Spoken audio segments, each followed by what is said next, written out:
¿Qué tal? ¿Cómo estás? Bienvenido al canal Batalla Cultural Guerra Espiritual. Te habla Álvaro Fernández desde Montevideo, Uruguay.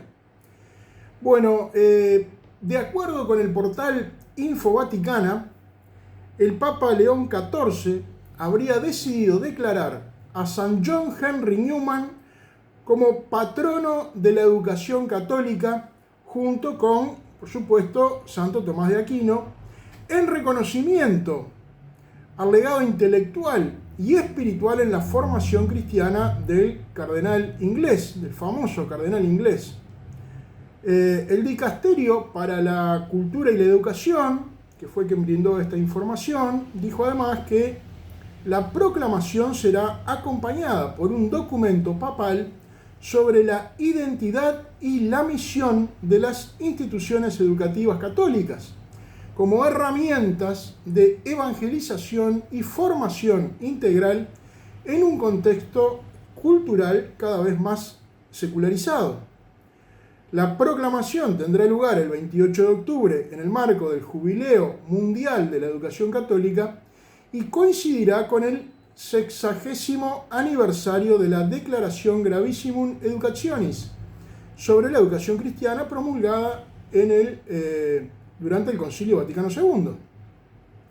Bien, el pensamiento de Newman es una referencia obligada para la educación católica, sobre todo por su insistencia en la necesidad de unir, de combinar, de compaginar, de armonizar la fe con la razón, o la razón con la fe, y por su visión de la universidad como un espacio donde el conocimiento debe estar iluminado por la verdad revelada.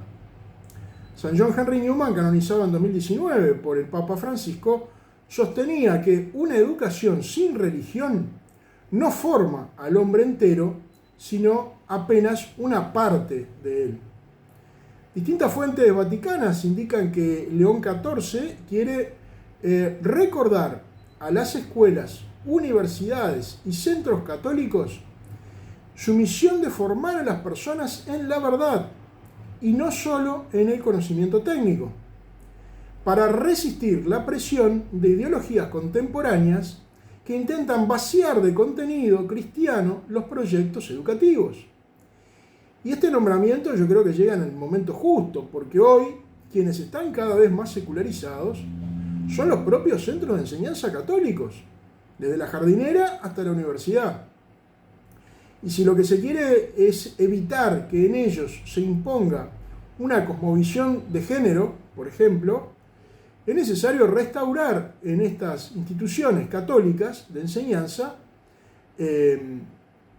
una cosmovisión católica, la cosmovisión católica perdida, la cosmovisión católica integral, que tendría que ser además no solamente la clase de religión, tendría que ser una cosmovisión en la que la geografía, la historia, la literatura, las matemáticas, la biología y por supuesto la formación católica concreta, una buena catequesis, permitan a los alumnos descubrir el bien, la verdad, la belleza de Dios.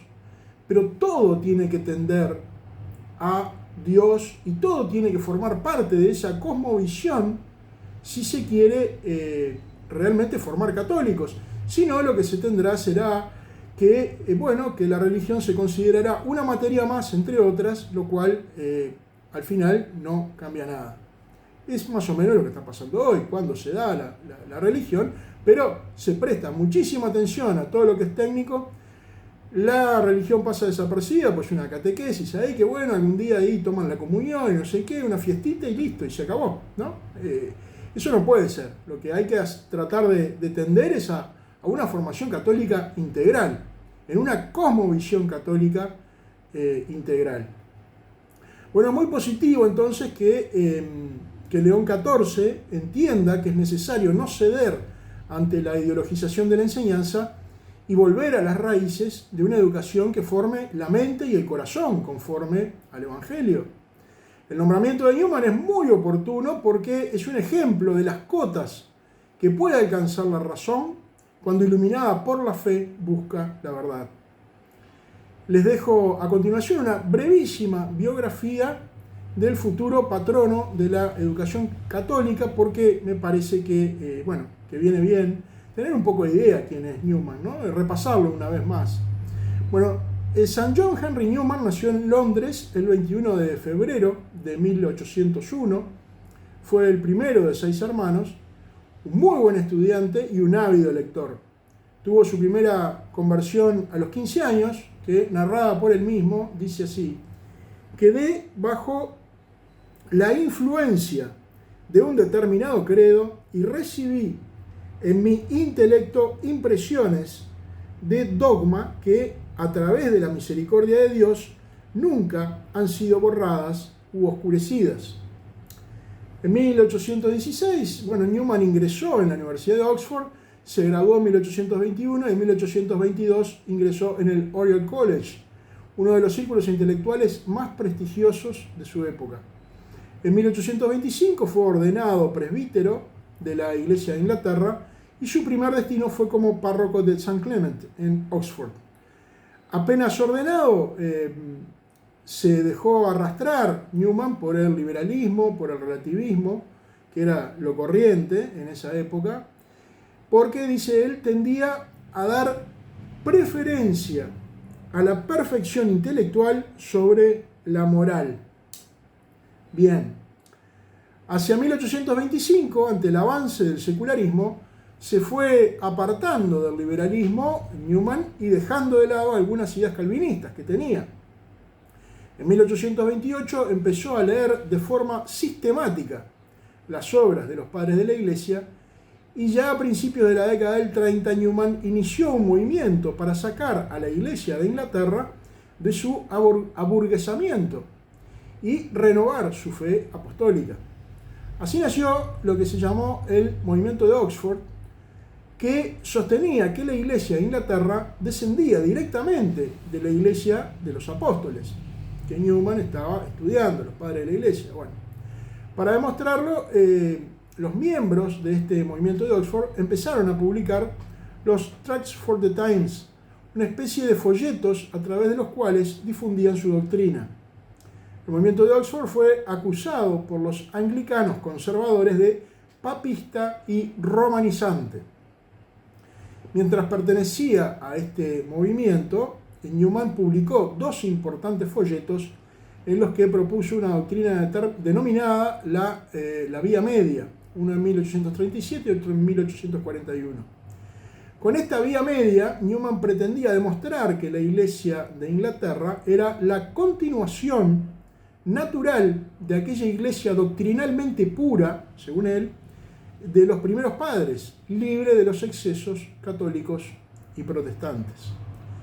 Hacia el año 1841, mientras traducía a San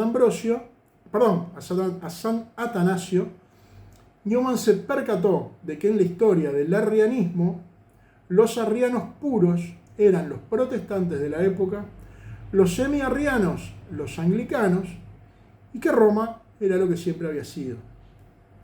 A partir de allí comprendió que su doctrina de la Vía Media era solo una teoría, sin base en la realidad, y concluyó entonces que el anglicanismo carecía de origen objetivo, real. En 1842 se retiró Newman a Littlemore, una pequeña villa en las afueras de Oxford, donde vivió hasta la conversión definitiva al catolicismo. Tras mucho estudio y mucha oración, Newman llegó a tener una convicción clara, dice él, de la sustancial identidad entre cristianismo y sistema romano. Y pese a que todos sus sentimientos y deseos estaban en contra de efectuar cambios, o sea, de cambiar de iglesia, su convicción intelectual era tan fuerte que decidió dejarlo todo por lo que entendió era lo correcto, era la verdad. Se retractó públicamente de sus afirmaciones contrarias a la Iglesia romana y en octubre de 1845 pidió ser admitido en la Iglesia católica. Más tarde se incorporó a la congregación del Oratorio fundada por San Felipe Neri, atraído porque este santo, decía Newman, prefirió entrar en la corriente y dirigir el río que no podía detener, el río de la ciencia, la literatura, el arte, y para modelar, dulcificar y santificar lo que Dios había hecho bueno y el hombre había deteriorado. El espíritu universitario de Newman se mantenía intacto. A mediados del siglo XIX, como la única posibilidad que tenían los católicos irlandeses de adquirir formación universitaria era un colegio que se llamaba Queen's College, laico, los obispos irlandeses decidieron fundar su propia universidad y le encomendaron la tarea a Newman.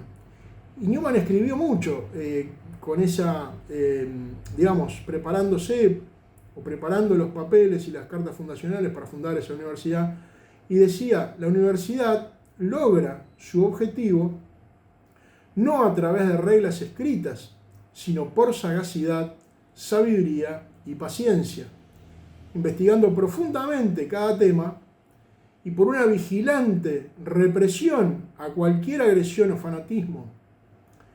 Lo que un imperio es en la historia política, dice Newman, es una universidad en la esfera de la filosofía y la investigación. Es el más alto protector de todo conocimiento y ciencia, de hecho y principio, de indagación y descubrimiento, de experimento y especulación. Para lograr estos objetivos altísimos, Newman quería una universidad donde los encargados de enseñar los saberes profanos fueran especialistas de primerísimo nivel y que además los distintos problemas se pudieran ir resolviendo mediante la libre discusión, como ocurría en tiempos de la escolástica, lo cual permitiría llevar cada vez más allá la frontera del conocimiento. En lugar de impartir clases magistrales, bueno, tú aprendes esto, salvó el examen y seguí adelante, ¿no? No.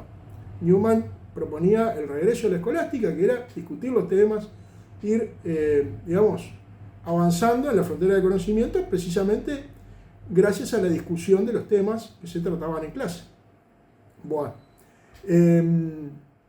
Newman tenía una idea de la universidad sumamente respetuosa de la libertad, abierta a las ciencias y a la antigua sabiduría profana. Además, estaba profundamente convencido de que la libertad intelectual debía regir la nueva universidad y que esta era el lugar ideal para provocar un encuentro entre la ciencia y la teología que siempre debía primar. Ahí está el punto.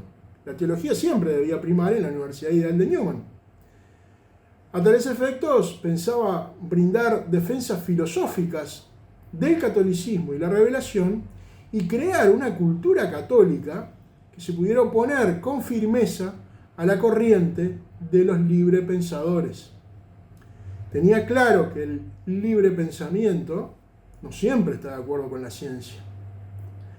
Newman pensaba además que